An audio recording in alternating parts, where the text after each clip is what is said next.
नमस्कार साथियों, स्वागत है आपके अपने YouTube channel net JRF aspirant में। तो आज हम एक नई यूनिट स्टार्ट करेंगे। यूनिट का नेम है पीपल डेवलपमेंट एंड एनवायरनमेंट, लोक विकास और पर्यावरण। अब ये यूनिट का आज दूसरी क्लास है। पहले क्लास में हम एसडीजी और एमडीजी को पढ़ चुके हैं। अब दूसरी क्लास में जितने भी एनवायरनमेंट यानी पर्यावरण से रिलेटेड, जो भी पर्यावरण से संबंधित जो भी कन्वेंशन यानी समझौता और जो भी कॉन्फ्रेंस हुआ है तो उसके बारे में पढ़ेंगे। तो जो पहला हम लोग पढ़ेंगे IUCN, इसका फुल फॉर्म क्या होता है? International union for convention and nature. अब इसके बारे में धीरे धीरे समझते हैं। International union for convention of nature, यह क्या होता है कि 1947 में IUCN जो है, यहाँ पे लिखते जाते हैं IUCN में क्या होता है? Swiss league for the protection of nature ने क्या किया? प्रकृति के संरक्षण में एक अंतर्राष्ट्रीय सम्मेलन हुआ। क्या होता है कि 1947 में, यहाँ पे लिखते हैं 1947 में क्या होता है? स्विस लीग यहाँ पे लीग होगा, league for the protection of nature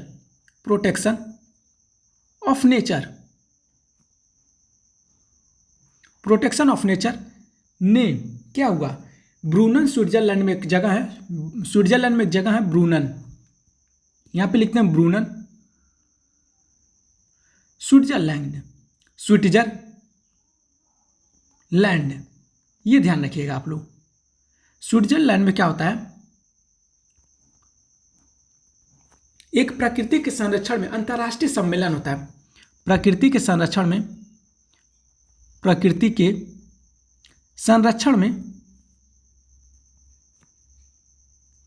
एक सम्मेलन होता है।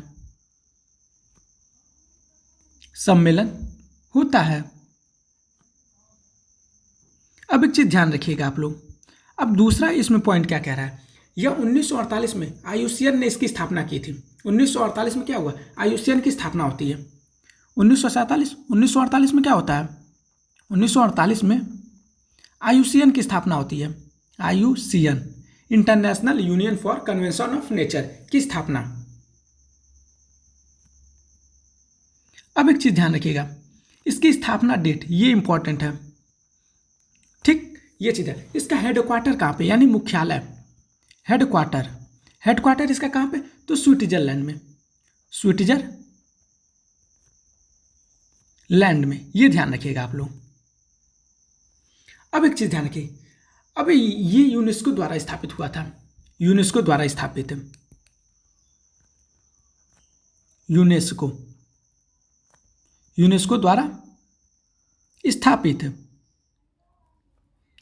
एक चीज ध्यान रखिएगा इसमें, यहाँ पे यह UN का हिस्सा नहीं है। IUCN, तो आयुष आप लोग याद रखिएगा कि ये UN का हिस्सा नहीं है। UN का हिस्सा नहीं है।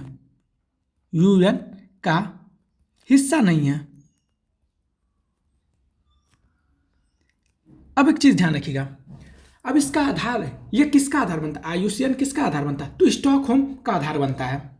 मतलब जो बेस होता है, स्टॉकहोम कन्वेंशन जो हुआ था या कॉन्फ्रेंस जो हुआ था 1972 में, एक चीज ध्यान रखिएगा, वो जो IUCN है ये बेस है, उसके आधार पे ही क्या हुआ? स्टॉकहोम मतलब कॉन्फ्रेंस हुआ था 1972 में। ये चीज ध्यान रखिएगा। तो यह किसका आधार बनता है? ये किसका आधार? तो स्टॉकहोम कन्वेंशन का। स्टॉकहोम 1972 में बना। इसके आधार पे क्या हुआ? IUCN के आधार पे स्टॉकहोम 1972 में बना। ये ध्यान रखिएगा। IUCN ने क्या किया? वर्ल्ड वाइड लाइफ फंड की स्थापना में भाग लिया था। IUCN ने वर्ल्ड वाइड लाइफ फंड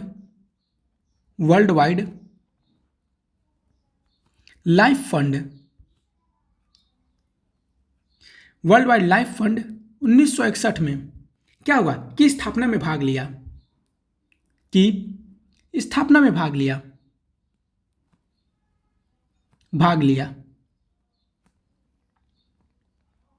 अब एक चीज ध्यान रखिएगा, वर्ल्ड वाइड लाइफ फंड, इसी को WWF शॉर्ट फॉर्म में कहते हैं। WWF, world wide life fund. अब इसे क्या कहते हैं? अब इसे world wide life fund for nature कहते हैं। इसी का दूसरा नाम क्या हो गया? World wide life fund for nature. Life fund for nature. अब इसे क्या कहते हैं? लाइफ फंड फॉर नेचर कहते हैं। ये ध्यान रखिएगा।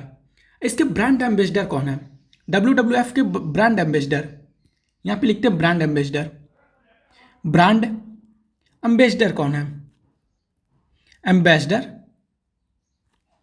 कौन है? तो श्रुति हसन है। श्रुति हसन, ये ध्यान रखिएगा। इसका जो पिक्चर होता है, मतलब जो इसका फोटो है, उसमें जायंट पांडा है। इनके देखिएगा टी शर्ट पे जायंट पांडा का फोटो हमेशा लगा रहता है, ये ध्यान रखिएगा। जायंट पांडा आप एक बार गूगल करके जरूर देखिएगा, जिससे आपको याद रहे हमेशा। अब WWF कब मनाया जाता है? तो 3 मार्च को मनाया जाता है। WWF कब मनाया जाता है? तो 3 मार्च को मनाया जाता है। 3 मार्च को मनाया जाता है। यहां पे ध्यान रखिएगा, मनाया जाता है, मनाया जाता है। आपको लिख के इसलिए पढ़ाया जा रहा है ताकि आप धीरे धीरे इस चीज़ को पढ़िए और माइंड में एकदम उस वर्ड को आप बैठा लीजिए, ये ध्यान से। नहीं तो हम PDF बना के आपको, हमें लगता है 10 मिनट या 15 मिनट में सारा कन्वेंशन लगभग खत्म कर देते हैं। आपको धीरे धीरे इसलिए लिख लिख के एक एक लाइन को आपको समझा के पढ़ाया जा रहा है। IUCN क्या करता है? IUCN जो प्रोवाइड करता है, तकनीकी मूल्यांकन और निगरानी प्रोवाइड करता है। IUCN क्या प्रोवाइड करता है? IUCN क्या प्रोवाइड करता है?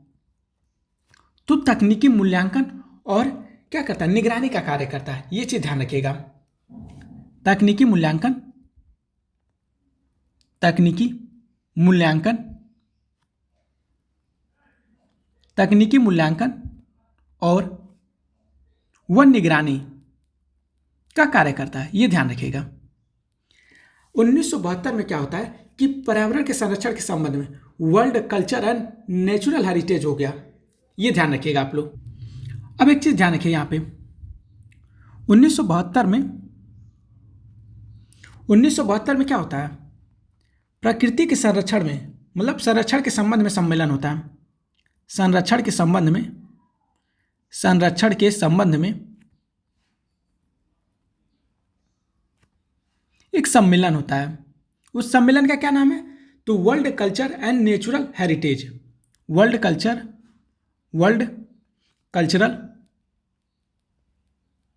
एंड नेचुरल हेरिटेज,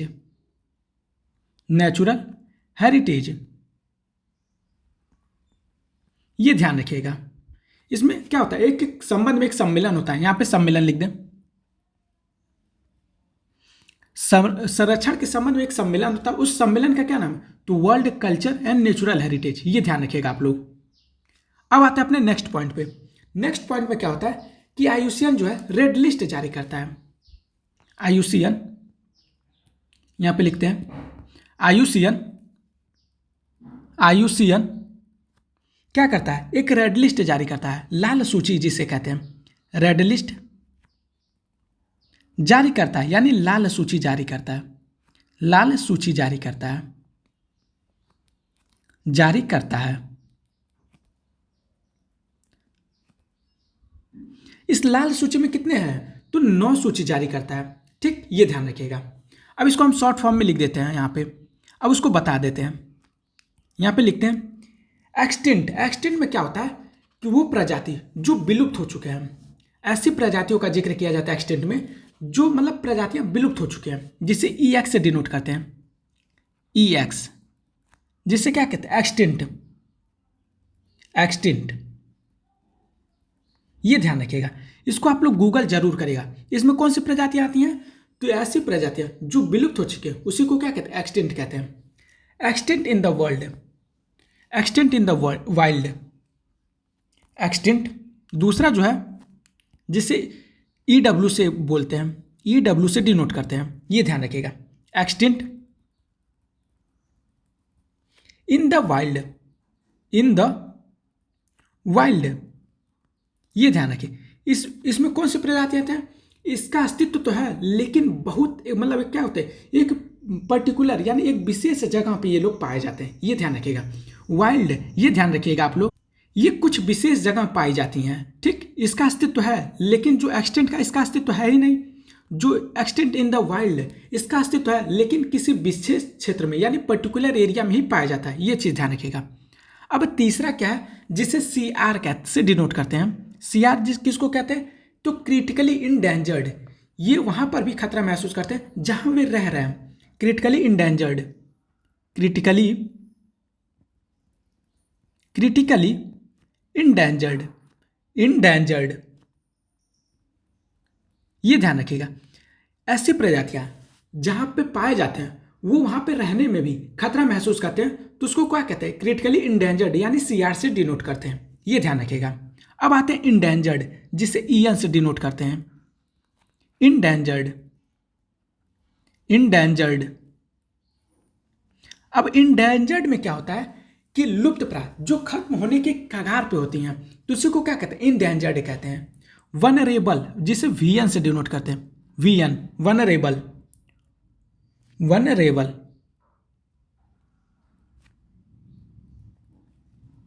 ये ध्यान रखिए, वनरेबल क्या होता है? मतलब हाई रिस्क है। क्या है? हाई रिस्क है ये लोग खत्म होने में, मतलब ऐसी प्रजाति जिनका हाई रिस्क है, ठीक, ये ध्यान रखिएगा।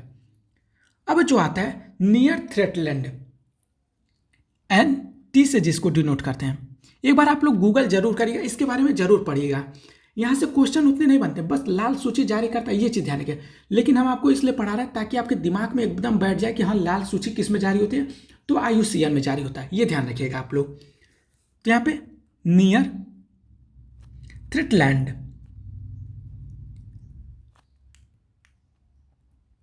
थ्रेटेंड। अब इसमें क्या होता है? जल्द ही खतरे में पड़ने की संभावना है, मतलब प्रजातियां हैं लेकिन वो जल्द ही क्या होती है, उन पे खतरा मंडरा रहा है, ये और ज़्यादा ऊपर वाले लाल सूची में जा सकते हैं, ये चीज़ ध्यान रखिएगा। अब क्या होता है? लिस्ट कंसर्न, यानी LC से जिससे डिनोट करते हैं, लिस्ट कंसर्न। अब इसमें क्या होता है कि सबसे कम जोखिम है, लेकिन अभी भी जीव उसकी अधिक मात्रा में है, ठीक, ये ध्यान रखिएगा। अब डाटा डेफिशिएंट, जिसे DD से डिनोट करते हैं, डेटा डेफिशिएंट, डेफिशिएंट। इसमें क्या होता है कि इसके विलुप्त होने के पर्याप्त डाटा नहीं है, ये ध्यान रखिएगा। नॉट इवैल्यूएटेड, जिसे NE से डिनोट करते हैं, नॉट इवैल्यूएटेड, नॉट इवैल्यूएटेड। अब एक चीज ध्यान रखिए, नॉट इवैल्यूएटेड में क्या होता है? मानदंडों के अनुसार अभी तक इनका मूल्यांकन नहीं किया गया। ऐसी प्रजातियां जिनका मानदंडों के अनुसार मूल्यांकन ही नहीं किया गया, उसी को नॉट इवैल्यूएटेड, जिससे नॉट मतलब नहीं, इवैल्यूएटेड मूल्यांकन, ये चीज ध्यान रखिएगा। तो ऐसी प्रजातियां जिनका मानदंडों के अनुसार क्या हुआ? मूल्यांकन नहीं किया गया है, ये चीज ध्यान रखिएगा। ये आपका IUCN कंप्लीट हो गया। यहाँ पे इंपॉर्टेंट चीज आपको बता देते हैं। तो इंपॉर्टेंट चीज रेड सूची जारी करती है, ये मतलब लाल सूची जारी होता है, ये इंपॉर्टेंट है। बस इसका लाल सूची जारी करता है, ये चीज ध्यान रखिएगा। इसके ब्रांड एम्बेसडर कौन है, ये इंपॉर्टेंट है। एक बार गूगल करके देख लीजिएगा, ब्रांड एम्बेसडर चेंज तो नहीं हुए हैं। ये 3 मार्च को मनाया जाता है, ये इंपॉर्टेंट है, ठीक। अब एक चीज ध्यान रखिएगा, ये इंपॉर्टेंट है, यूनेस्को द्वारा स्थापित है, UN का हिस्सा नहीं है। और इसके क्या पूछते हैं? ये हेडक्वार्टर यानी मुख्यालय, ये ध्यान रखिए। और ये क्या होगा? 1948 में इसकी स्थापना होती है, ये इंपॉर्टेंट है, ठीक। अब आते हैं अपने नेक्स्ट कमीशन पे। कमीशन नहीं, कन्वेंशन, क्योंकि हमें हायर एजुकेशन का ज़्यादा याद आ रहा है पढ़ाने के बाद। अब आते हैं अपने नेक्स्ट कन्वेंशन पे, जिसे रामसर कन्वेंशन कहते हैं, रामसर कन्वेंशन। दूसरा आपका क्या है? यहाँ पे Ramsar convention. Second Ramsar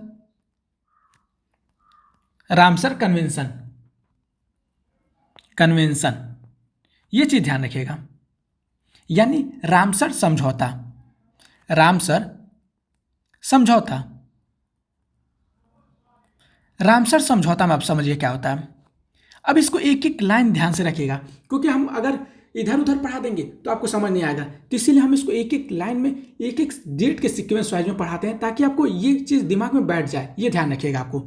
Ramsar convention जो है भारत के पर्सपेक्टिव से आप लोग ज़्यादा याद रखिएगा और इसके ईयर याद रख लीजिए। रामसर कन्वेंशन कब स्थापित हुआ और कौन से जगह पर स्थापित हुआ था, ये ध्यान रखिएगा क्योंकि ये इंपॉर्टेंट होता है, ना कि हर एक चीज़ इंपॉर्टेंट है। ये चीज़ ध्यान रखिएगा। रामसर जो कन्वेंशन है इसे कन्वेंशन ऑन वेटलैंड या वाटरफॉल कन्वेंशन भी कहते हैं। ये ध्यान रखिएगा। ये आर्द्र भूमि के लिए कन्वेंशन बनाया गया था। ये चीज़ ध्यान रखिएगा आप लोग। तो इसका नाम पहले पढ़ो, समझो रामसर कन्वेंशन क्यों पढ़ा। तो इसका नाम ईरान के एक रामसर शहर के नाम पे रखा गया था, ठीक, जहां 1971 में इस कन्वेंशन पे हस्ताक्षर किए गए थे। तो ईरान में एक शहर है जिसका नाम है रामसर। ईरान के रामसर शहर के नाम पर रखा गया है। शहर के नाम पर रखा गया है, ठीक। ये चीज ध्यान रखिएगा आप लोग।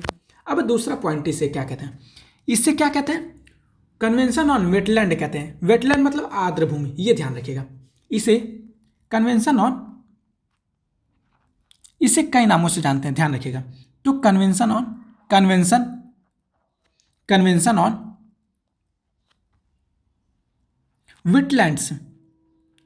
वेटलैंड्स। दूसरा इसे वाटरफॉल कन्वेंशन के नाम से जानते हैं। वाटरफॉल कन्वेंशन के नाम से जानते हैं, के नाम से या भी कहते हैं। ये ध्यान रखिएगा आप लोग। अब एक चीज ध्यान से समझिएगा आप लोग, रामसर कन्वेंशन को अडॉप्ट कब किया गया था। अडॉप्ट यहाँ पे यानी स्वीकार कब किया गया था। अडॉप्ट यानी स्वीकार। तो ये कब किया गया था, 1971 में। लेकिन इसे लागू यानी फोर्स कब किया गया, फोर्स यानी लागू कब किया गया, 1975 में। ये ध्यान रखिएगा आप लोग, ठीक। ये चीजें आपको समझ आ गया। अब एक चीज ध्यान रखिए, इसमें क्या होता है, इसका हेडक्वार्टर कहाँ पे, तो ये IUCN के जो आपको अभी जस्ट पढ़ा है, international union for convention of nature, उसके हेडक्वार्टर से ये काम करता है। तो हेडक्वार्टर यानी मुख्यालय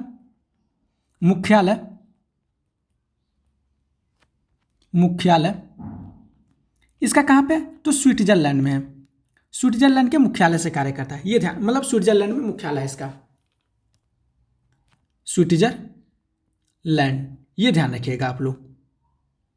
अब एक चीज ध्यान रखिए, ये IUCN का जो हेडक्वार्टर स्विट्जरलैंड में, वहीं से ये भी क्या करता है, कार्य करता है, रामसर, ठीक। ये ध्यान रखिएगा। अब आते हैं अपने नेक्स्ट। यह रामसर जो कन्वेंशन है, यह क्या है, इंटर गवर्नमेंटल कन्वेंशन, मतलब ट्रीटी है। इंटर गवर्नमेंटल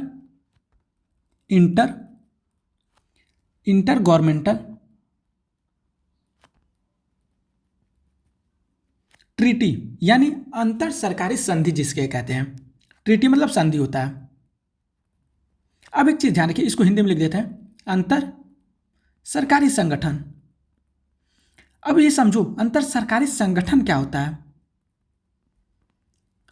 क्योंकि यहां पे शॉर्ट फॉर्म में लिख दे इंटर गवर्नमेंटल ट्रीटी। अब एक चीज ध्यान रखो, जब दो या दो से अधिक सरकारें या दो से अधिक सरकार मतलब देशों के बीच क्या होता है, होने वाले औपचारिक और कानूनी समझौते को क्या कहते हैं, इंटर गवर्नमेंटल ट्रीटी कहते हैं। यानी अंतर्राष्ट्रीय स्तर पर मान्य हो वो ट्रीटी, उसी को क्या कहते हैं, अंतर्राष्ट्रीय अंतर सरकारी संगठन यानी इंटर गवर्नमेंटल ट्रीटी कहते हैं। ये चीज ध्यान रखना।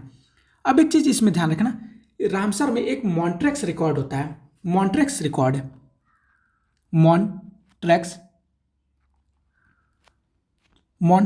रिकॉर्ड, इसको हिंदी में मॉन्ट्रेक्स रिकॉर्ड भी कहते हैं। एक चीज ध्यान रखिएगा, मॉन्ट्रेक्स यानी चेता, मतलब ये क्या कहता है, मॉन्ट्रेक्स रिकॉर्ड, मॉन्ट्रेक्स हिंदी में मॉन्ट्रेक्स रिकॉर्ड। अब इस चीज को समझिए आप लोग कि मॉन्ट्रेक्स रिकॉर्ड्स क्या होता है। थोड़ा हिंदी गलत होगा। अब एक चीज इसमें ध्यान से समझिए, मॉन्ट्रेक्स रिकॉर्ड क्या होता है कि रामसर सूची का एक भाग है जहां अंतर्राष्ट्रीय जो भी वेटलैंड है या झील है जिनका रिकॉर्ड रखा जाता है। मतलब इसमें ऐसे मतलब वेटलैंड यानी क्या होता है, ऐसी आर्द्रभूमि की सूचना रखी जाती है जो आने वाले समय में इसमें खतरे की घंटी होती है, मतलब आने वाले समय में इस पर खतरा बढ़ सकता है, ये चीज़ ध्यान रखना। तो ये ध्यान रखना, उसी को क्या कहते हैं, मॉन्ट्रैक्स रिकॉर्ड कहते हैं। अब आते हैं इसमें सबसे ज़्यादा वेटलैंड कहाँ पे, तो यूरोप में सबसे ज़्यादा वेटलैंड है। मेन इंपॉर्टेंट आपका ये है। अब भारत के पर्सपेक्टिव से इंपॉर्टेंट, बाकी कुछ इसमें इंपॉर्टेंट नहीं है। अब सबसे ज़्यादा कहाँ पे है वेटलैंड, तो यूरोप में सबसे ज़्यादा वेटलैंड है। यूरोप में सबसे ज़्यादा आर्द्रभूमि है, सबसे ज़्यादा आर्द्रभूमि यानी वेटलैंड है, आर्द्रभूमि है। जैसे यूके में आपका, यूनाइटेड किंगडम में 175 वेटलैंड है, और जो मैक्सिको में है वहाँ पे 142 वेटलैंड है।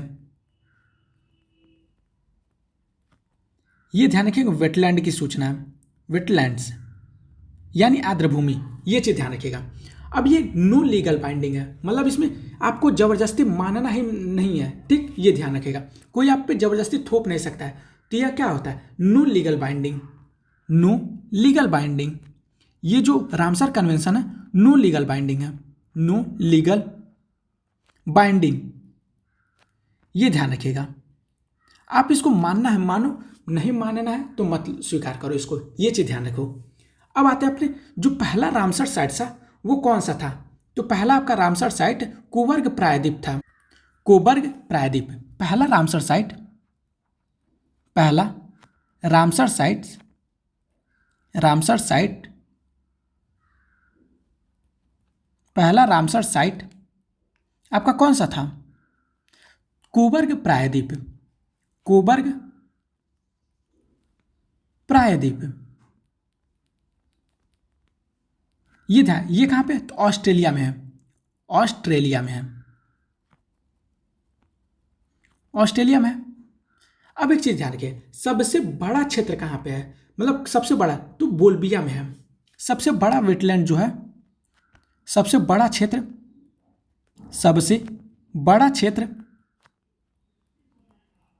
तो कहाँ पे, तो बोल्विया में है, बोलिविया में है। अब आते हैं अपने उस पे भारत के पर्सपेक्टिव से समझते हैं।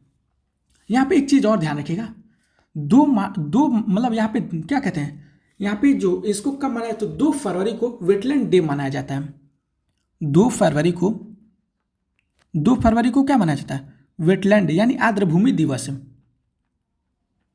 वेटलैंड्स मतलब डे मनाया जाता है, यानी आर्द्रभूमि दिवस मनाया जाता है, आर्द्रभूमि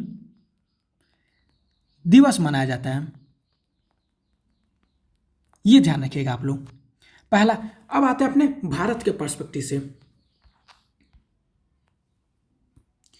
वहां पे क्या था, IUCN जो है यूएन का हिस्सा नहीं था, ठीक, यहां पे ध्यान रखिएगा, जो यूएन यूनेस्को का हिस्सा है यहाँ पे रामसर में।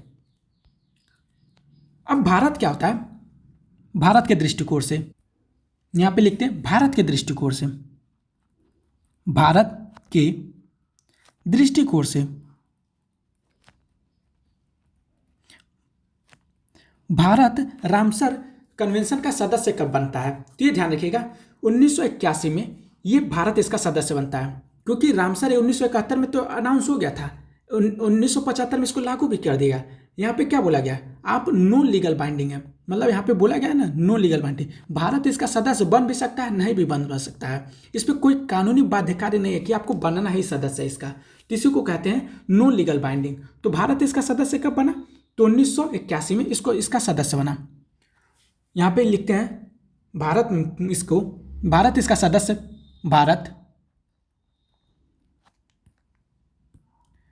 भारत इसका सदस्य कब बना, भारत 1981 में रामसर समझौते को अपनाया, रामसर समझौते को अपनाता है, को स्वीकार करता यानी अडॉप्ट, लेकिन लागू कब करता है, तो ये ध्यान रखिएगा, भारत इसे कब लागू करता है, 1 फरवरी 1982 को लागू करता है, भारत लागू कब करता है इसको, तो 1 फरवरी 1982 को लागू करता है, ये चीज़ ध्यान रखिएगा। अब आते हैं भारत के नेक्स्ट पॉइंट पे। भारत में जो पहला रामसर साइट कौन था? तो भारत का पहला रामसर साइट, भारत का पहला रामसर साइट कौन सा है? तो आपका चिल्का झील जो उड़ीसा में है, और दूसरा आपका केवलादेव राष्ट्रीय उद्यान जो राजस्थान में है। पहला जो है चिल्का झील, ये कहां पे था? उड़ीसा में था। दूसरा आपका कौन सा है? तो केवलादेव है, केवलादेव राष्ट्रीय उद्यान, ये राजस्थान में है। अब एक चीज ध्यान रखिएगा, इन दोनों को, ये पहला तो है ही, प्लस इन दोनों को क्या किया? मॉन्ट्रेक्स रिकॉर्ड में भी रख दिया गया। ठीक, ये ध्यान रखिए। अब चिल्का झील को क्या किया गया कि 2002 में से निकाल दिया गया। चिल्का झील मतलब अच्छा हो गया, तभी तो उसको 2002 में निकाला गया। तो चिल्का झील को क्या होगा? 2002 में निकाल के मॉन्ट्रेक्स निकाल से निकाल देगा। उसके जगह किसको रखा गया? लोकटक झील मणिपुर को मॉन्ट्रेक्स रिकॉर्ड में रख दिया गया।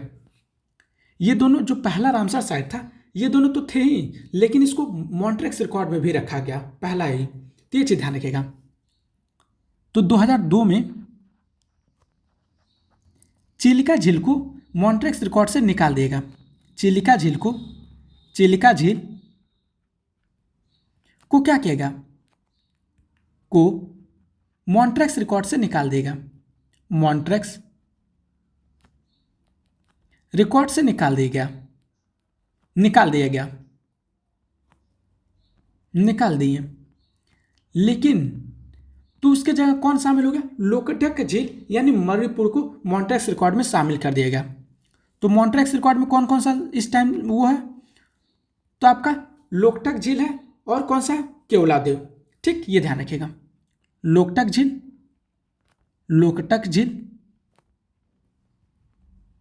और केवलादेव। ये लोकटक झील कहाँ पे? मणिपुर में है, ये ध्यान रखिएगा। और दूसरा आपका केवलादेव है, केवलादेव राष्ट्रीय उद्यान, ये भी क्या है? मॉन्ट्रेक्स रिकॉर्ड में है। राष्ट्रीय उद्यान ये कहाँ पे है? तो राजस्थान में है। अब एक चीज ध्यान रखिएगा आप लोग, भारत में कितने रामसर साइट्स हैं टोटल? तो भारत में कुल 93 रामसर साइट्स हैं। रामसर साइट्स मतलब स्थल, ये ध्यान रखिएगा। रामसर साइट्स हैं। ठीक, अब रिसेंटली में कौन एडेड हुआ है? ठीक, ये ध्यान रखिएगा। सबसे रिसेंट मतलब जो तुरंत अभी जस्ट मतलब ऐड हुआ, रिसेंट मतलब तुरंत होता है, मतलब ये ध्यान रखिएगा। तो जो रिसेंटली ऐड हुआ है उसका नाम याद कर लीजिएगा, क्योंकि 93 का नाम आप याद नहीं कर पाएंगे। तो जो रिसेंटली ऐड होता है, जो न्यू ऐड होता है 93 में, तो उसको याद कर लीजिएगा। तो कौन सा है? गोकुल जलाशय बिहार में है, गोकुल जलाशय। दूसरा आपका उदयपुर झील।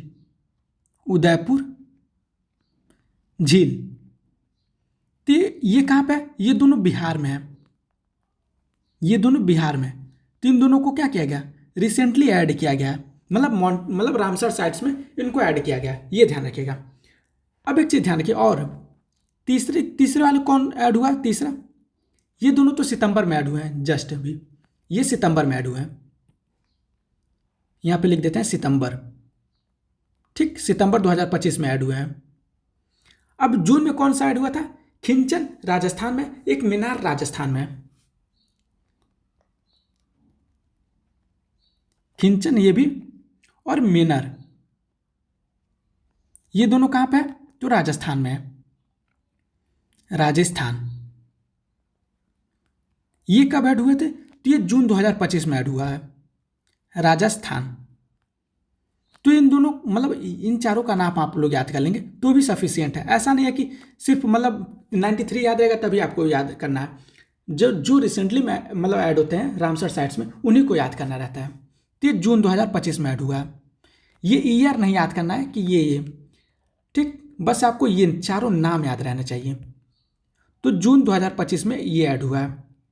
अब एक चीज़ ध्यान रखिएगा, यूनेस्को ने सुंदरवन को क्या किया, वर्ल्ड हेरिटेज साइट 1987 में घोषित कर दिया है।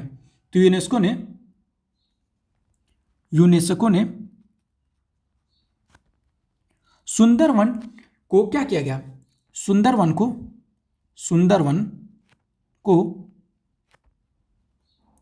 वर्ल्ड हेरिटेज साइट घोषित किया है। कब? तो 1987 में वर्ल्ड हेरिटेज साइट्स घोषित किया है। वर्ल्ड हेरिटेज साइट्स घोषित किया। ये कब किया? तो 1987 में। 1987 में क्या होता है कि यूनेस्को ने सुंदरवन को क्या किया, वर्ल्ड हेरिटेज साइट घोषित किया। ये ध्यान रखिएगा। तो ये हमारा रामसर कन्वेंशन मतलब रामसर समझौता कंप्लीट हो गया, IUCN कंप्लीट हो गया। अब आते हैं अपने तीसरे कन्वेंशन पे। तो तीसरा जो आपका कन्वेंशन था, यहां पे लिखते हैं, अब ये इसको UNCHE बोलते हैं, UNCHE, ये ध्यान रखिएगा। तो इसका फुल फॉर्म क्या है? तो United nation conference on human environment, United nation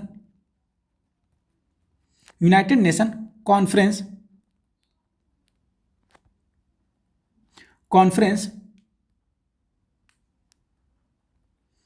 on human environment,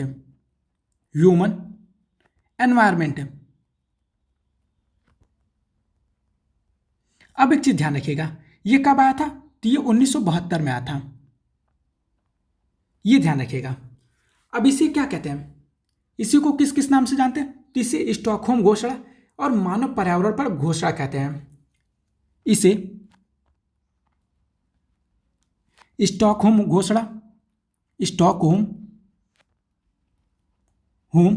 घोषणा यानी डिक्लेरेशन, इसे स्टॉकहोम घोषणा या इसी को क्या कहते हैं? मानव पर्यावरण पर घोषणा भी कहते हैं।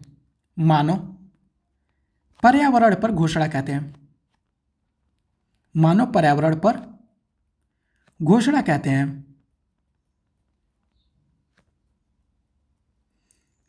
अब इसी को इंग्लिश में लिख देते हैं, स्टॉकहोम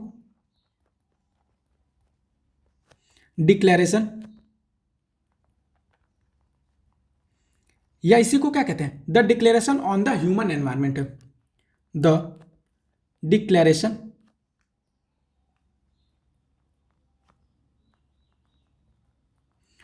ऑन द ह्यूमन